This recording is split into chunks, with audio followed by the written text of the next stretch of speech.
Assalamu alaikum. Ko kun san ta yaya kun ga soke wayannan fina-finan zuwa wayar ku kamar da kuke ganin postocin su, to ku tsaya ku kalli wannan bidiyo daga farko har karshe.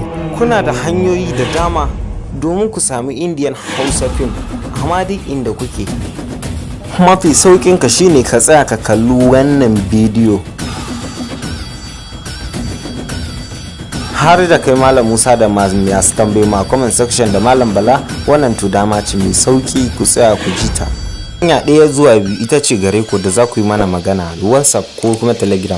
Ga nan bannan za mu ajiye, abinda za ku ce shine salam, muna buƙatar ɗaukar Indian Hausa film, ko kuma assalamu alaikum, muna buƙatar riga yin downloading Indian Hausa film. Duka dai kalma da yace za ka faɗi. Wannan ita ce number da za ka ɗauka domin ka yin downloading Indian Hausa film.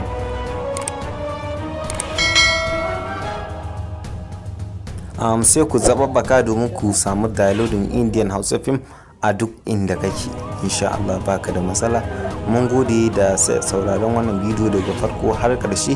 Amma kuma kafin ka fita daga wannan bidiyo ka manta wannan alamar ta ja zaka ganta a kasan bidiyon ka, sai ka daure ka danna mana subscribe domin hakan zai ba mu ƙwarin gwiwar dora muku Indian Hausa film. Insha Allah sai mun ji ku kamfanin magafaɗin shiga ne na jiran ku. Ga nambar nan sai ku ɗauka ku zababbaka